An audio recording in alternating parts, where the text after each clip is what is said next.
Students, मैं पीयूष राजपूत और आपका अपना चैनल पीयूष कोचिंग क्लासेस। तो बच्चों, हमने अपनी लास्ट क्लास में introduction, classification, IUPAC, isomerism of halo alkanes and halo arenes पढ़ लिया था। तो बच्चों, अब हम शुरू करने जा रहे हैं preparation methods of alkyl halide. तो बच्चों, जितने भी अब हमारे पास जो शुरू होने वाली केमिस्ट्री है ऑर्गेनिक, उसमें बहुत सारे कॉन्सेप्ट ऐसे होंगे जो क्लास 11th के यूज होंगे। तो मैं कोशिश करूंगा जितने भी क्लास 11th के कॉन्सेप्ट अब आ रहे हैं उनको थोड़ा थोड़ा आपको बताते चलूं, जिससे आपका रिवीजन भी हो जाए और अगर आपने नहीं पढ़ा है तो आप पढ़ भी लें। क्लियर है इतनी बात? चलो बच्चों, तो आज शुरू करने जा रहे हैं हम प्रिपरेशन ऑफ एल्काइल हैलाइड। किससे? एल्केन से। सबसे पहले हम देख रहे हैं फ्रॉम एल्केन। तो एल्केन से हम कैसे बना सकते हैं? तो सबसे पहला मेथड होता है हैलोजिनेशन। तो क्या है बच्चों? Halogenation of alkanes. क्लियर है बात इतनी? तो हैलोजिनेशन ऑफ एल्केन्स में क्या है कि हम एल्केन से हाइड्रोजन को हटाकर हैलोजन को जोड़ेंगे। तो ये बच्चों जो रिएक्शन होती है ये हमारी फ्री रेडिकल सब्स्टिट्यूशन रिएक्शन है। कैसी है बच्चों? Free radical substitution reaction. Substitution का आपका मतलब आपको पता ही है कि एक को हटाना, दूसरे को उसकी जगह लगा देना। तो फ्री रेडिकल ये क्या चीज है? देखो 11th में आपने पढ़ा था, नहीं तो मैं आपको थोड़ा सा इसको बता दे रहा हूं। फ्री रेडिकल बच्चों जो बनते हैं वो आपके होमोलिटिक फिजन से बनते हैं। किससे बच्चों? होमोलिटिक फिजन से बनते हैं। होता क्या है होमोलिटिक फिजन? कि जो भी हमारे X और X आपको मैंने दिए हुए हैं, इन दोनों के बीच में जो शेयरिंग इलेक्ट्रॉन है, इन शेयरिंग इलेक्ट्रॉन का इक्वल डिस्ट्रीब्यूशन हो जाता है। क्या बच्चों? Equal distribution. ये अपने शेयर्ड इलेक्ट्रॉन ले लेता है बच्चों और ये अपने इलेक्ट्रॉन ले लेता है। तो जो बनने वाली स्पीसीज होती है वो आपकी फ्री रेडिकल है, ये न्यूट्रल होती है और इसके आउटर मोस्ट अगर आप देखोगे तो 7 इलेक्ट्रॉन होते हैं। कैसी है ये? न्यूट्रल है और उसके पास कैसे इलेक्ट्रॉन है? 7 इलेक्ट्रॉन है। क्लियर बात है? और ये जो बनते हैं ये आपको दिमाग में रखना है बच्चों, हेल्पर। ये आप ध्यान रखना, जब कभी भी आपको ये चीज नजर आ जाए तो समझ लेना फ्री रेडिकल रिएक्शन मैकेनिज्म होगी। H4 बच्चों यहां पर है हीट, E4 है यहां पर इलेक्ट्रिसिटी, L बच्चों यहां पर है लाइट और P यहां पर है बच्चों पेरोक्साइड और R यहां पर है रेडिकल। तो जब भी आपको हेल्पर नजर आए तो आप समझ लेना कि आपकी फ्री रेडिकल रिएक्शन मैकेनिज्म होगी। फ्री रेडिकल क्या होते हैं? जो बनते हैं होमोलिटिक फिजन से, यानी कि उसमें जो शेयरिंग इलेक्ट्रॉन होते हैं उनका अपना अपना क्या करते हैं? इक्वल डिस्ट्रीब्यूशन कर लेते हैं। जो उसने शेयर किए थे वो अपने ले लेता है, जो उसने शेयर किए थे अपने, मतलब इक्वल डिस्ट्रीब्यूशन हो रहा है। बनने वाली स्पीसीज कैसी होती है? न्यूट्रल होती है। उसके आउटर मोस्ट यानी उसके पास 7 इलेक्ट्रॉन होते हैं। इलेक्ट्रॉनों की कमी है तो जो इनकी स्टेबिलिटी होती है, स्टेबिलिटी को बढ़ाने का काम कौन करते हैं? Electron donating group. कौन कर रहे हैं? Electron donating. जो इलेक्ट्रॉन देंगे वो उनकी स्टेबिलिटी को बढ़ाएंगे। क्लियर है इतनी बात? यानी कि जो 3 डिग्री है वो ज्यादा स्टेबल होगा 2 डिग्री से और 2 डिग्री ज्यादा होगा किससे बच्चों? 1 डिग्री से। क्लियर है इतनी बात? तो ये मैंने आपको बताया कि हैलोजिनेशन ऑफ एल्केन जो है वो फ्री रेडिकल सब्स्टिट्यूशन रिएक्शन होती है, यानी कि इसमें से हम हाइड्रोजन को निकाल रहे हैं और किसको जोड़ते हैं? हैलोजन को। क्लियर है? अब देखो ये जो आपको मैंने बच्चों X दिखाया ये सिर्फ आपका Cl और Br हो सकता है। क्या हो सकता है? Cl और Br। ये आपका ना F होगा ना I होगा। यानी कि जो हैलोजिनेशंस होते हैं उसमें फ्लोरीन और आयोडीन यूजफुल नहीं है। क्यों नहीं है वो मैं आपको बता दूं कि फ्लोरीन जो है बच्चों बहुत ही एक्सप्लोसिवली रिएक्शन देता है, बहुत एक्सप्लोसिवली रिएक्शन देता है। और ये जो I होती है आयोडीन, ये आपकी बच्चों रिवर्सिबल रिएक्शन देती है। क्या दे रही है?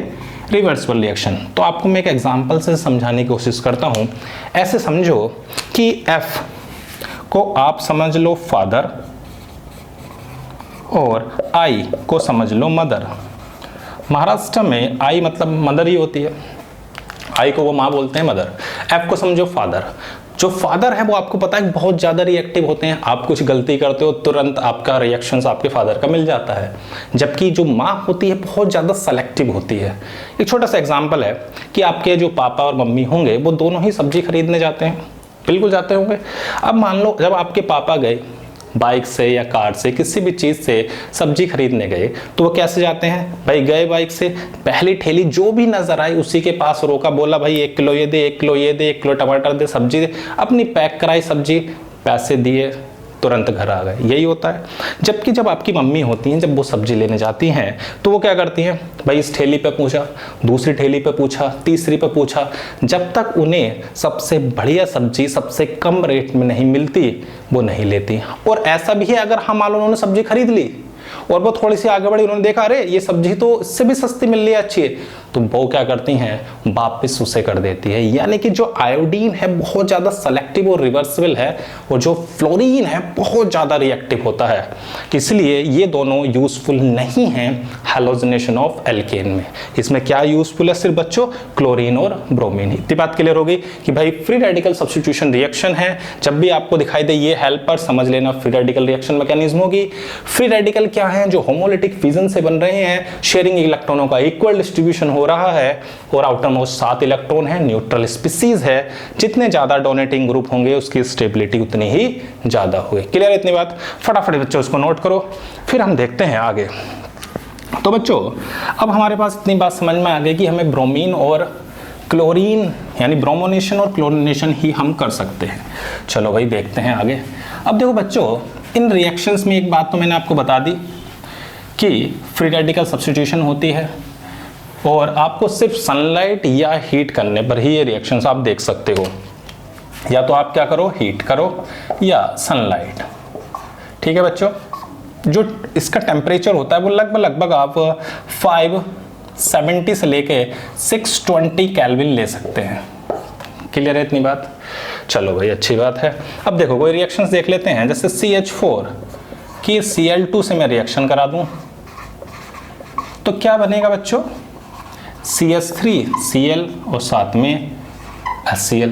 चलो और देख लेते हैं, CH3 की रिएक्शंस करा दूं बच्चों में, या तो आप हीट दें या फिर सनलाइट, क्या बन जाएगा CH3 CH2Br HBr।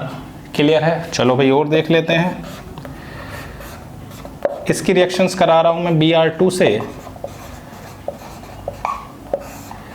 तो क्या बनेगा? क्लियर है? चलो भाई ठीक है बच्चों, तो ये हमारे पास हो गया कि जितनी भी हम क्या कर रहे हैं, फ्री रेडिकल सब्स्टिट्यूशन रिएक्शन कर रहे हैं, हाइड्रोजन को निकाल के किसको जोड़ रहे हैं, हैलोजन को, वो भी कौन, क्लोरीन और ब्रोमीन। ठीक है बच्चों, अब देखो इसके अगर रिएक्शन मैकेनिज्म पर ध्यान दें तो बच्चों इसकी रिएक्शन मैकेनिज्म में 3 स्टेप होते हैं। एक होता है चेन इनिशिएशन, और एक होता है बच्चों चेन प्रोपोगेशन, और एक होता है लास्ट चेन टर्मिनेशन। क्लियर है बच्चों? तो ये 3 स्टेप में हम क्या समझ सकते हैं इसकी रिएक्शन मैकेनिज्म को। देखते हैं बच्चों इसकी रिएक्शन मैकेनिज्म कैसे होती है, फटाफट इसको लिखें। चलो भाई 3 स्टेप में हम कर रहे हैं। एक स्टेप है चेन इनिशिएशन, दूसरा है चेन प्रोपोगेशन और तीसरा है चेन टर्मिनेशन। तो चेन इनिशिएशन क्या है? पहला स्टेप, जैसे मैं एग्जांपल समझा रहा हूँ किसकी रिएक्शन का, CH4 Cl2 की हीट या सनलाइट के प्रेजेंस में रिएक्शन कर रहे हैं, बन रहा है CH3Cl और HCl। ठीक है बच्चों, ये है। चलो इसकी मैं रिएक्शन मैकेनिज्म दिखा रहा हूँ। चेन इनिशिएशन का मतलब होता है कि पहले स्टेप में क्या होगा, होमोलिटिक फिजन होगा और फ्री रेडिकल्स फॉर्म होंगे। क्या होगा? Homolytic fission. CI का मतलब बच्चों क्या है, चेन इनिशिएशन, यानी कि पहले में आपके क्या होंगे, फ्री रेडिकल फॉर्म होंगे। सही है? चलो भाई दूसरा स्टेप है चेन प्रोपोगेशन का, यानी कि CH4 की हम रिएक्शन कराएंगे Cl फ्री रेडिकल से, तो क्या बनेगा बच्चों, तो बनता है CH3 और HCl। ठीक है बच्चों, गलती से भी ये मत बना देना कि आपने अगर ये बना दिया CH3 Cl और ये, तो समझ लो आपकी रिएक्शन यहीं पर रुक जाएगी। क्लियर है बात इतनी? और जैसे हम ये बनाते हैं, देखो अगला स्टेप क्या होता है, CH3 की इससे रिएक्शन करते हैं, बनता है CH3 Cl और फिर Cl फ्री रेडिकल, ये फिर से ये रिएक्शन करता है, फिर ये, इस तरह से ये प्रोसेस चलता रहता है। यानी कि इसमें CH3 Cl बना, ये फिर से गया, फिर ये बना, ये गया, इस तरह से चेन क्या होती रहेगी, इसकी प्रोपोगेट होती रहेगी। यानी कि पहले में क्या हो रहा है, फ्री रेडिकल फॉर्म हो रहे हैं, दूसरे में वो फ्री रेडिकल क्या कर रहे हैं, कोवेलेंट बॉन्ड बना रहे हैं और नए फ्री रेडिकल जनरेट कर रहे हैं। और सबसे जो लास्ट है बच्चों चेन टर्मिनेशन, उसमें क्या होता है, जितने भी फ्री रेडिकल बचे हुए हैं वो सब आपस में रिएक्शन कर लेते हैं। जैसे मान लो Cl Cl है तो वो Cl Cl बना लेगा, ठीक है, और मान लो CH3 CH3 है तो भाई वो CH3 CH3 बना लेगा। यानी कि जितने भी फ्री रेडिकल बच गए हैं वो सब आपस में क्या होते हैं, बॉन्ड फॉर्म कर लेते हैं। यानी पहले स्टेप में क्या हुआ, फ्री रेडिकल का फॉर्मेशन, दूसरे स्टेप में क्या हुआ, बॉन्ड फॉर्मेशन हुए, नए फ्री रेडिकल बने, और सबसे लास्ट स्टेप में क्या हुआ, जितने भी फ्री रेडिकल बचे हुए थे बच्चों वो सभी कंबाइन हो गए और हमारा प्रोडक्ट दिया। क्लियर है बात इतनी? फटाफट इसको नोट करो, एक देखते हैं और एग्जाम्पल। अब देखो बच्चों, अगर हम देखें तो CH4 की अगर हम रिएक्शन करा रहे हैं तो इसमें बच्चों पॉसिबिलिटी होती है कि इसके और भी प्रोडक्ट बन जाएं। अगर मान लो आप Cl एक्सेस में लेते हैं, अगर आपने क्या लिया CH4 की Cl2 से रिएक्शन करा रहे हो सनलाइट या हीट में, तो बच्चों आपका CH3 Cl भी बन जाता है, आपका CH2 Cl2 भी बन जाता है, आपका CH Cl3 भी बन जाता है और CCl4, ये सब बन जाते हैं, पॉसिबिलिटीज़ है। अब देखो अगर ये हो रहा है तो ये जो मेथड है वो हमारे लिए यूज़फुल नहीं है लेबोरेटरी में, यानी कि हम इसे लैब में परफॉर्म नहीं करते, इसे प्रेफर नहीं करते हम लैब में। क्यों नहीं करते, कि जो बनने वाले ये आपके प्रोडक्ट हैं इनके सभी के जो बॉइलिंग पॉइंट होते हैं, बॉइलिंग पॉइंट बहुत ही क्लोज हैं बच्चों बॉइलिंग पॉइंट बहुत क्लोज होने की वजह से हम इसको क्या कर सकते हैं, अलग अलग नहीं कर सकते। इसीलिए हम इसको कहाँ पर यूज़ करते हैं, तो इंडस्ट्रीज़ में हम इसको क्या करते हैं, प्रेफर करते हैं। कहाँ पर, इंडस्ट्रीज़ में, लैब में नहीं करते। क्लियर है इतनी बात? चलो भाई, अब अगर बच्चों हम Cl2 के अमाउंट को बहुत ज़्यादा कर दें तो क्या होगा, सारे के सारे H क्या हो जाएंगे, निकल जाएंगे, बनेगा CCl4 और साथ में HCl। क्लियर है बात इतनी? आप बैलेंस कर सकते हो, तो यहाँ पर कितना आ जाएगा बच्चों, आपका 4 HCl हो जाएगा और यहाँ पर भी 4। क्लियर है इतनी बात? 4 2 8 क्लोरीन हो गई, यहाँ भी 8 क्लोरीन, बैलेंस हो गई। क्लियर है इतनी बात? चलो बच्चों अब इसकी रिएक्शन मैकेनिज्म देख लेते हैं कैसे होगी। तो सबसे पहला स्टेप तो अपना वही है, क्या, चेन इनिशिएशन है, यानी कि फ्री रेडिकल का बनना। किसका? फ्री रेडिकल का बनना। दूसरा स्टेप बच्चों था चेन प्रोपोगेशन, यानी कि नए फ्री रेडिकल्स बनेंगे और बॉन्ड फॉर्मेशन होगा। तो हम क्या कर रहे हैं, CH4 की हम किससे कराएंगे, फ्री रेडिकल से, तो क्या बनेगा, प्लस HCl। अब इसकी करते हैं किससे, Cl Cl से, बन जाएगा CH3 Cl Cl free radical. अब इसी की और आगे करा दी, CH3 Cl फ्री रेडिकल से बच्चों बन जाएगा CH2 Cl फ्री रेडिकल और HCl। क्लियर है? अब इसकी करते हैं, CH2 Cl की हमने कराई Cl Cl से, तो बच्चों क्या बनेगा, हमारा बन जाएगा CH2 Cl2। क्लियर है इतनी बात? चलो भाई और आगे कराई, क्योंकि हमारे पास क्लोरीन एक्सेस में है, तो बनेगा CH Cl2 और HCl।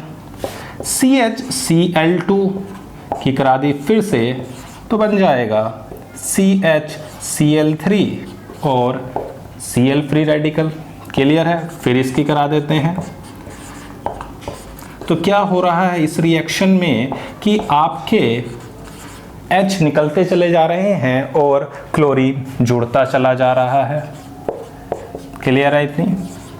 और बन जाएगा CCl4 और साथ में, और सबसे बच्चों लास्ट स्टेप क्या होता है, चेन टर्मिनेशन। जो भी फ्री रेडिकल बचे होंगे वो सब बच्चों कंबाइन हो जाएंगे और बन जाएगा, जैसे ये बन गया ऐसे ही ये भी बन सकता है, हमारे पास CH3 भी था, तो बहुत सारी चीज़ें इसमें बन सकती हैं। CH3 CH3 CCl3 भी बन सकता है, ठीक है बच्चों। तो ये अपना क्या हो गया, चेन टर्मिनेशन। क्लियर है इतनी बात। तो मैंने बताया अगर आप एक्सेस अमाउंट में लेते हो तो आपका क्या बनता है, CCl4। क्लियर है। तो इतनी बात समझ में आ गई कि ये फ्री रेडिकल सब्स्टिट्यूशन रिएक्शन है और इसमें हम सिर्फ क्लोरीन और ब्रोमिनेशन ही कर पा रहे हैं, फ्लोरिनेशन और आयोडीनेशन नहीं कर पा रहे, क्योंकि एक बहुत ज़्यादा एक्सप्लोसिव रिएक्शन देता है और दूसरा एक रिवर्सिबल रिएक्शन देता है। फटाफट बच्चों इसको नोट करो, फिर देखते हैं स्टीरियोकेमिस्ट्री की। तो बच्चों स्टीरियोकेमिस्ट्री की अगर बात करें तो आपने कायरल कार्बन एटम पढ़ा था, क्या होता है। तो देखो बच्चों कायरल कार्बन एटम, बस आप ये समझें कि एक sp3 हाइब्रिडाइज्ड कार्बन एटम होता है जिस पर चारों डिफरेंट ग्रुप जुड़े होते हैं। यानी कि जैसे एक कार्बन है और इससे बच्चों आपके जैसे यहाँ जुड़ा हुआ है ब्रोमीन, यहाँ जुड़ा हुआ है मान लो CH3, यहाँ जुड़ा हुआ है H और यहाँ जुड़ा हुआ है CH3 CH2। तो ये बच्चों आपका कैसा है, कायरल कार्बन एटम है, चारों डिफरेंट ग्रुप हैं। क्लियर है इतनी बात। चलो भाई अब देखते हैं स्टीरियोकेमिस्ट्री को। तो stereo chemistry of halogenation reaction, ठीक है। लेते हैं भैया एक एग्जांपल, जैसे CH3 CH2 CH2 CH3, और अगर मैं इसकी क्लोरीन से रिएक्शन कराता हूं बच्चों तो हमारे पास दो प्रोडक्ट बनते हैं। एक बच्चों यहाँ पर भी जुड़ सकता है और यहाँ पर भी जुड़ सकता है, दोनों पॉसिबिलिटीज़ हैं। CH3 CH2 CH2 CH2 Cl। अब ये वाला कार्बन तो बच्चों कायरल नहीं है, क्यों, क्योंकि इस पर दो तो सेम हाइड्रोजन ही हो गए, तो ये कायरल नहीं है। अब दूसरा वाला क्या बनेगा, CH3 CH2 CH, यहाँ पर जुड़ गया Cl और CH3, ये हमारा क्या है CH3। अभी देखो क्या ये कायरल है, हाँ जी बिल्कुल कायरल है। तो इसमें बच्चों दो प्रोडक्ट की पॉसिबिलिटीज़ है। ये क्या, एक ऐसे हो सकता है ये कि मान लो हमारे पास क्लोरीन इधर है और ये आपका मान लो है CH2 CH3, इधर जुड़ा हुआ है CH3 और ये आपका है H। क्लियर है, ऐसे पॉसिबल है।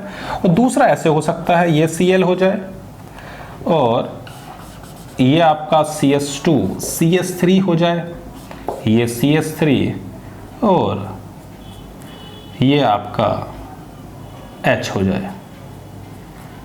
क्लियर है बात, कोई दिक्कत। क्लियर है।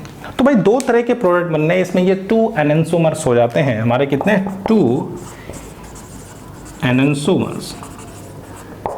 क्लियर है। ऐसा क्यों हो रहा है, ऐसा इसलिए हो रहा है कि जो हमारे पास रिएक्शन में एक planar sp2 hybridised free radical बनता है, तो उस पर जो क्लोरीन का अटैक है वो दोनों तरफ से हो सकता है, राइट से भी और लेफ्ट से भी, दोनों तरफ से अटैक पॉसिबल है। इसीलिए बच्चों हमारे दो एनेंसोलोन बनते हैं। चलो मैं आपको दिखा रहा हूं, आप फटाफट से नोट करें कि किस तरह से बच्चों ये बन रहे हैं।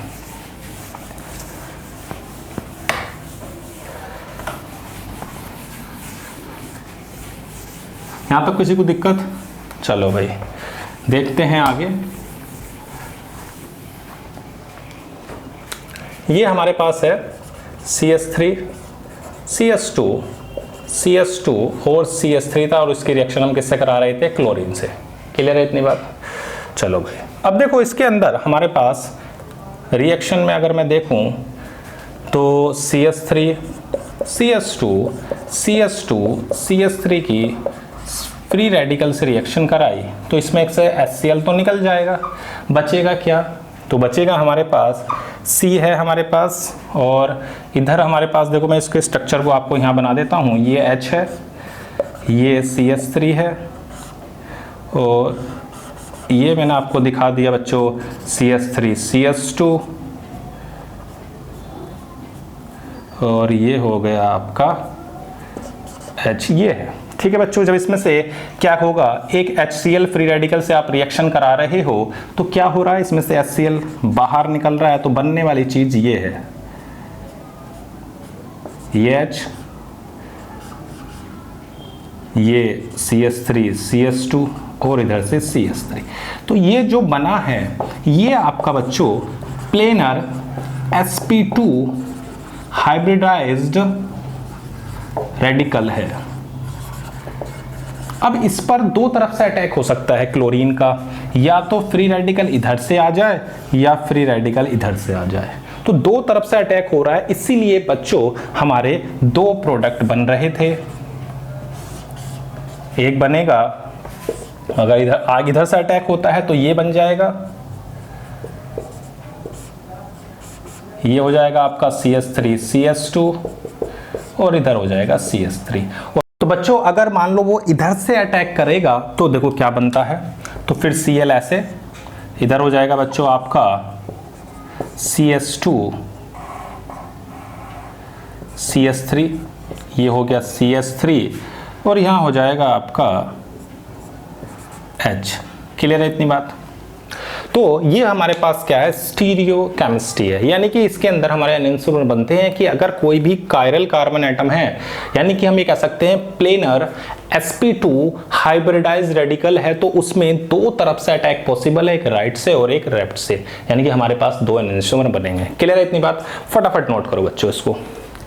अब देखो बच्चों हमारे पास आता है क्लोरीनेशन और ब्रोमिनेशन। अगर हम देखें किसका, एल्केन का, तो उसमें प्रोडक्ट भी डिफरेंट अमाउंट्स में देते हैं। चलो भाई उसे भी देख लेते हैं। हमारे पास क्या है बच्चों, क्लोरीनेशन एंड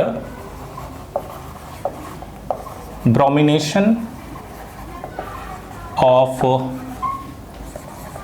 एल्केन्स। जैसे मैं एक एग्जांपल अगर लूं, CH3 CH3 CH3 और H, इसकी बच्चों मैं रिएक्शंस करा रहा हूँ, सनलाइट और हीट है। किससे, एक बार अगर Cl2 से कराई तो बच्चों देखो क्या क्या प्रोडक्ट बन सकते हैं।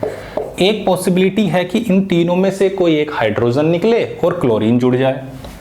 चलो भाई यहाँ से निकल गई, ये बन गया CH2Cl और ये हो गया हमारा 1 डिग्री हैलाइड। और ऐसे भी हो सकता है कि इस पोजीशन से निकल जाए, तो बच्चों हमारी क्या बन जाएगी, 3 डिग्री। क्लियर है? और अगर बच्चों इसका ब्रोमिनेशन कराएं तो क्या होगा, ब्रोमिनेशन कराने पर हमारा जो प्रोडक्ट बनते हैं, अगर हम देखें इस पोजीशन पे जुड़ सकता है या इस पोजीशन पे जुड़ सकता है, लेकिन जो ये वाला होता है ये बहुत ही ना के बराबर बनता है। यही हमारा क्या होता है, मेजर होता है। ऐसा क्यों होता है इसे देखते हैं अभी हम एक एक करके। इतनी बात क्लियर होगी। दो पॉसिबिलिटीज थी, या तो इन तीनों में से किसी पे जुड़े या यहाँ पर जुड़े। तो क्लोरीनेशन में तो ऐसा हो रहा है। क्यों हो रहा है? क्योंकि जो क्लोरीनेशन होता है, क्लोरीनेशन में फास्ट एंड ये जो होता है हमारा अनसेलेक्टिव होता है। कैसा होता है? अनसेलेक्टिव। जबकि ये जो ब्रोमिनेशन है ये बच्चों आपका स्लो होता है और सेलेक्टिव होता है। ये कैसा है? फास्ट है, अनसेलेक्टिव है, और ये बच्चों आपका स्लो और सेलेक्टिव है। इसीलिए ये आपका मेजर होता है और ये आपका माइनर, बिल्कुल ना के बराबर होता है। ये समझ लो कि 99.4% ये होता है और लगभग 0.6% ये होता है। क्लियर है इतनी बात? फटाफट इसे नोट करो। अब देखते हैं एक एक करके कि ब्रोमिनेशन में ऐसा क्यों हो रहा है और क्लोरीनेशन में ऐसा क्यों हो रहा है। चलो भाई देखते हैं।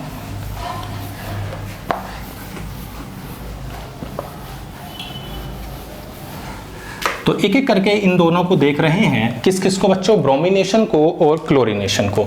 तो सबसे पहले देख रहे हैं ब्रोमिनेशन। ठीक है, चलो भाई अब देखो मैं एक एग्जांपल से समझा रहा हूँ। CS3 CS2 CS3 है, ये आप इसकी रिएक्शंस करा रहे हो इस फ्री रेडिकल से, इसको मैं कुछ ऐसे दिखा दूँ, कोई दिक्कत तो नहीं है।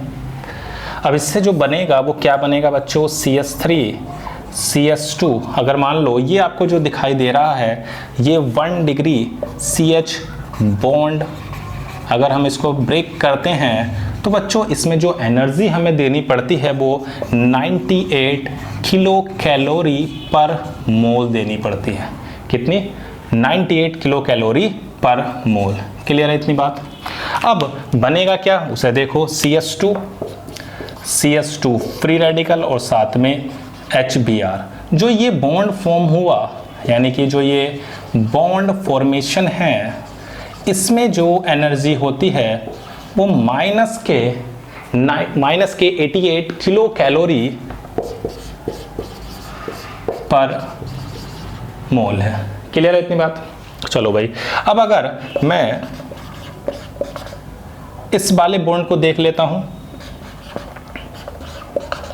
तो ये जो आपका 2 डिग्री दिखाई दे रहा है, इसको जो एनर्जी चाहिए होती है वो एनर्जी इससे थोड़ी सी कम होती है, 95 किलो कैलोरी पर मोल।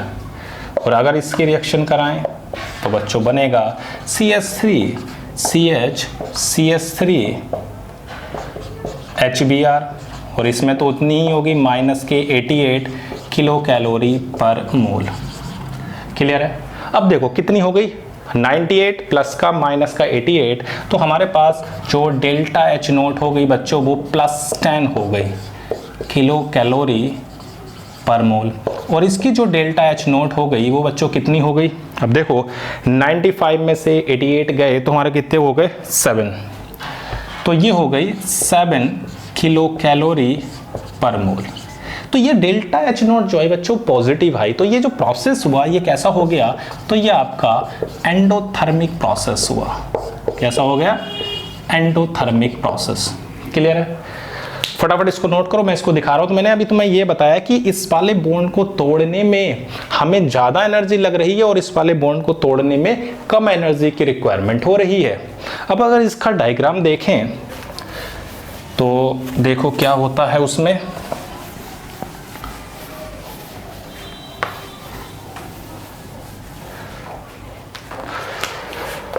एक तरफ हमारी एनर्जी है और दूसरी हमारे पास रिएक्शन कोऑर्डिनेट है या रिएक्शन प्रोग्रेस देख सकते हैं। ठीक है, ये आपका क्या हो गया, CS3 CS2 CS3, और हम इससे रिएक्शन करा रहे हैं। ये जो आपका है ये होता है CS3 CS2 फ्री रेडिकल और HBr 1 डिग्री वाला, और ये होता है आपका 2 डिग्री। ये जो है वो लेस स्टेबल होता है बच्चों, ये लेस स्टेबल ट्रांजिशन स्टेट होती है। कैसी होती है बच्चों? ये लेस स्टेबल है। अब आपको पता ही है जो कम स्टेबल होता है वो बनता ही नहीं है ऑर्गेनिक में, जो स्टेबल ज़्यादा होगा वही बनेगा। ये होता है आपका बच्चों मोर स्टेबल ट्रांजिशन स्टेट। तो क्लियर है इतनी बात? तो ये आपका क्या हो गया, मोर स्टेबल ये है, लेस स्टेबल ये है, इसलिए ये आपका क्या होता है, मेजर होता है और वो उसका माइनर होता है। इसीलिए ब्रोमिनेशन में आपको एक ही प्रोडक्ट मिलता है, क्लोरीनेशन में आपको 2 प्रोडक्ट मिलते हैं। क्लियर है इतनी बात? चलो भैया भाई अब इसकी आपको परसेंटेज भी निकाल के दिखा देता हूँ। तो देखो जो हमारी 1 डिग्री यानी कि जो इनकी रिलेटिव रिएक्टिविटी है बच्चों, relative reactivity of 1 degree 2 degree और 3 डिग्री हाइड्रोजन टू ब्रोमोनेशन, वो हमारे पास है 1:82:1600, ये हमारे पास होती है। क्लियर है? चलो भाई एक एग्जांपल मैं लेता हूं इसका, CS3 CS2 CS3, इसकी रिएक्शन मैं करा रहा हूं Br2 से सनलाइट क्या हीट में, तो क्या बनेगा CS3 CS2 CS2Br। बच्चों एक ब्रोमीन हमारा कहाँ पर जुड़ सकता है, इसके 2 डिग्री पर। क्लियर है। अब अगर हम इनके रिलेटिव अमाउंट निकालें तो देखो कितना होगा। इसमें आप हाइड्रोजन गिनो कितनी है, 1 डिग्री वाली, तो 3 और 3 6, परसेंटेज भी हमारा कितना है 1, तो हो जाएगा 1 × 6। उधर देखो हमारे पास रिलेटिव अमाउंट कितना हो जाएगा, तो कितनी हाइड्रोजन है बच्चों 2, और रेशियो कितना है 82, तो 2 × 82, तो ये हो गया 164। अगर हम परसेंटेज यील्ड निकालते हैं तो देखो बच्चों कितनी होगी टोटल, 164 और 6 हो जाता है 170, तो 6/170 × 100, और इधर कितना आएगा बच्चों, आपकी परसेंटेज यील्ड हो जाएगी, ये आपकी हो जाएगी 164/170 × 100। अगर आप इसे सोल्व करते हो तो बच्चों ये आपका 3.53% आता है, और ये आपका 96.47% आता है। तो देखो कितना, ये 96 और कहाँ, ये लगभग 3.5, बहुत छोटा अमाउंट है। चलो भाई एक एग्जांपल और देख लेते हैं, फटाफट इसको नोट करो। तो देखो बच्चों ये आपको दिखाई दे रहा होगा कि जो ब्रोमीन है उस ब्रोमिनेशन के अंदर आपको मेन एक ही प्रोडक्ट मिल रहा है, क्योंकि उसका जो अमाउंट है, क्योंकि एक बहुत स्टेबल है और दूसरा अनस्टेबल है। चलो भाई एक एग्जांपल और देख लेते हैं। अभी मैंने आपको एक एग्जांपल यही दिया था, CS3 और H, इसकी रिएक्शन कराते हैं Br2 से। तो 2 पॉसिबिलिटीज इसमें भी हैं कि एक यहाँ जुड़ जाए या यहाँ जुड़ जाए। चलो भाई अगर CS3 लिया यहाँ पर जोड़ दिया, या फिर CS3 यहाँ जोड़ देते हैं एक। क्लियर है। अब इनकी अगर रिलेटिव अमाउंट की बात करते हैं तो कितना होगा, देखो कितनी हाइड्रोजन है बच्चों 1, तो 1 × 1600, ठीक है। और इसका कितना होगा, तो रिलेटिव अमाउंट की अगर बात करें तो बच्चों कितनी हाइड्रोजन है यहाँ पर 3 यानी कि 9, तो 9 × 1 कितना हो गया 9। क्लियर है। चलो भाई अब अगर परसेंटेज यील्ड निकालते हैं तो कितनी आएगी 1600/609 × 100। अगर आप सोल्व करोगे बच्चों तो ये 99.4% आ गई। आप समझ सकते हो ये कितनी आएगी, तो ये आएगी 9/1609 × 100, और ये आती है 0 पॉइंट। तो आप समझ सकते हो ये कितनी ज़्यादा है और वो कितनी कम है। तो ये हमने क्या बताया ब्रोमिनेशन में कि जो हमारा 1 डिग्री है उसकी पॉसिबिलिटी बहुत कम है, 2 डिग्री और 3 डिग्री बहुत ज़्यादा है, क्योंकि वो हमारे जो ट्रांजिशन स्टेट है उसकी वो स्टेबल है और उसकी ट्रांजिशन स्टेट क्या है लेस स्टेबल है। क्लियर है इतनी बात। फटाफट इसको नोट करो। फिर बच्चों देखते हैं क्लोरीनेशन। ये भी हम किसका देख रहे हैं, प्रोपेन का ही देख रहे हैं। CS3 CS2 CS3 और Cl2 इसी का हम देख रहे हैं। ठीक है बच्चों। चलो भाई CS3 CS2 दिस, और ये हमारा फ्री रेडिकल। अब देखो बच्चों ये जो होता है 1 डिग्री ये है, इसमें जो बॉन्ड ब्रोकन, इसमें जो एनर्जी की रिक्वायरमेंट होती है बच्चों वो 98 किलो कैलोरी पर मोल है। क्लियर है इतनी बात। ठीक है भाई। बनता है CS3 CS2 और साथ में HCl। इसमें जो बॉन्ड फॉर्मेशन हो रहा है तो बॉन्ड फॉर्मेशन में जो एनर्जी निकल रही है वो 103 किलो कैलोरी पर मोल है। क्लियर है बात इतनी। चलो भाई अब सेकंड डिग्री ले लेते हैं। Cl से कराई तो कितना आ जाएगा बच्चों CS3 CS2 CH free radical बन गया और साथ में HCl। इसकी तो वही होगी कि माइनस के 103 किलो कैलोरी पर मोल। और बच्चों इसका जो होता अभी मैंने आपको बताया भी था 2 डिग्री CH का जो बॉन्ड ब्रोकन आपको जो एनर्जी देनी पड़ रही है बच्चों बॉन्ड ब्रेक करने में वो है प्लस के 95 किलो कैलोरी पर मोल। अब ये जो होगी आपके पास 103 और 95 में डिफरेंस कितना आ गया बच्चों, माइनस का 5 किलो कैलोरी पर मोल। और इसका कितना हो जाएगा बच्चों, देखो 103 और 95 तो हो गया 8, तो माइनस के 8 किलो कैलोरी पर मोल। तो ये बच्चों हमारे निगेटिव आई है, इसलिए क्या है हमारा एक्सोथर्मिक है। यानी कि इतना क्लियर हो गया, जो ब्रोमीन है वो हमारा एंडोथर्मिक प्रोसेस है और हमारे पास क्लोरीनेशन जो हो रहा है वो हमारा एक्सोथर्मिक प्रोसेस है। इतनी बात क्लियर है। फटाफट इसको देखो बच्चों लिखो, फिर हम देखते हैं इसका एनर्जी डायग्राम। तो बच्चों एनर्जी डायग्राम की अगर ध्यान दें तो इसके अंदर जो बनने वाली दोनों ट्रांजिशन स्टेट होती हैं उनकी एनर्जी बच्चों लगभग सेम होती है।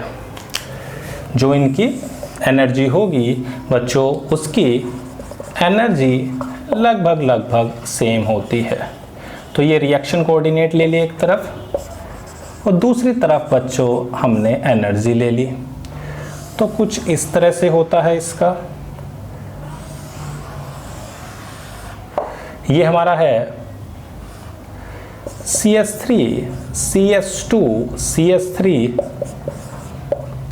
और ये बनता है CH3 CH2 CH2 और HCl CH3 CH3 और HCl।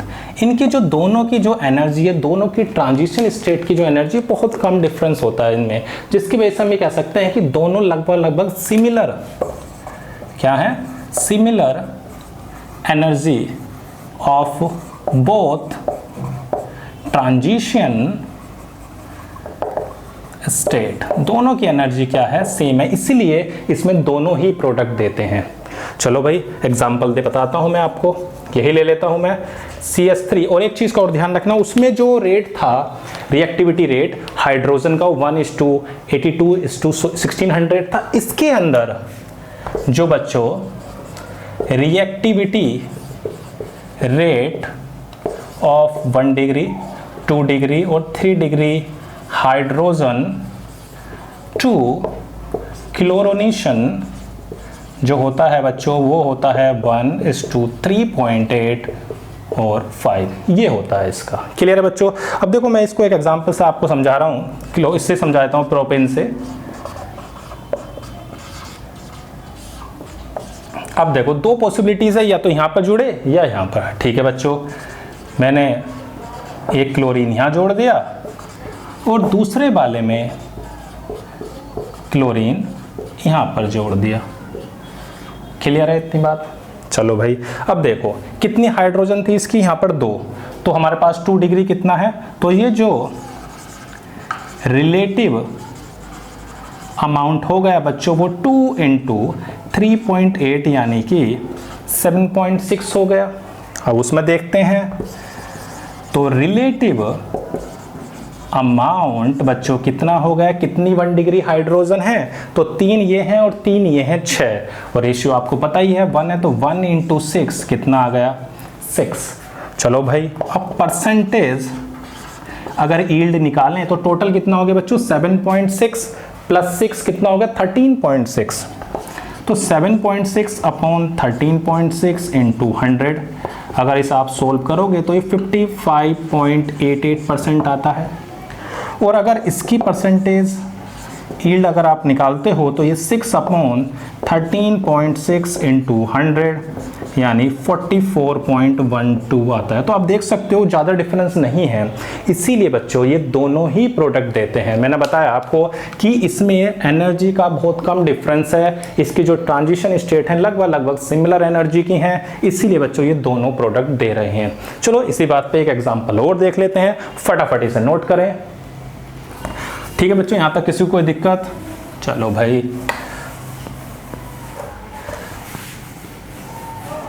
अब एक एग्जांपल और लेते हैं, ये सबसे अच्छा एग्जांपल है इसका।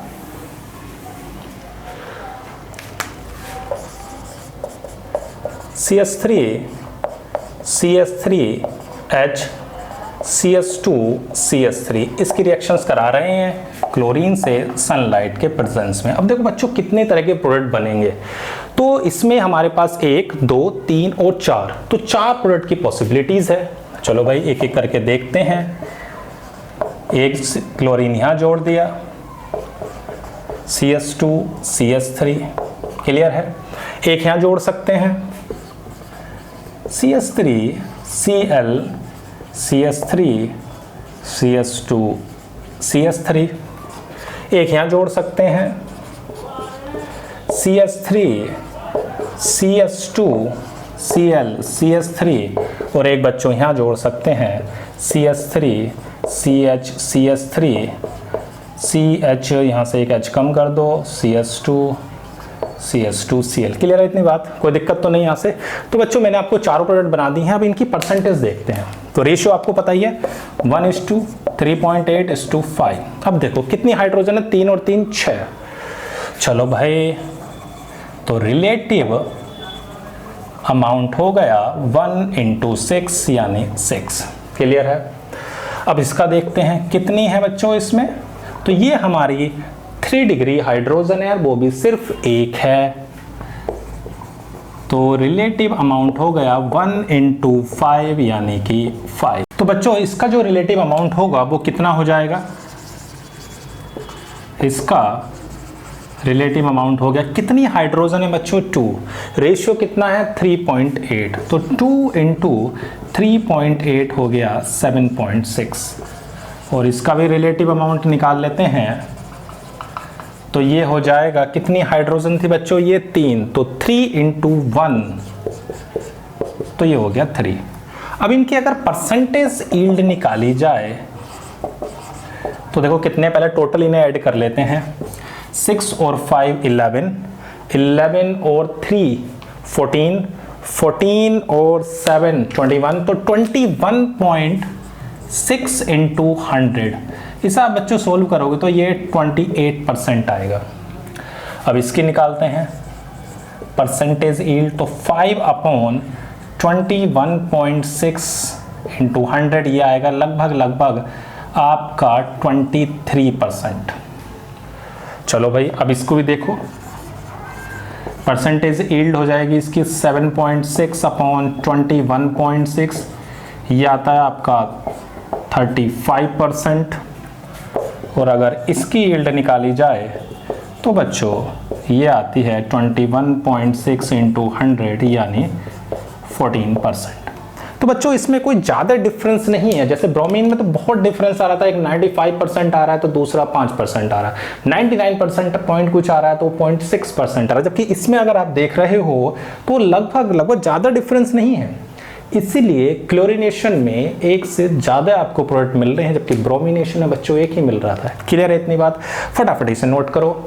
तो ये हमारा हो गया क्लोरीनेशन और ब्रोमिनेशन।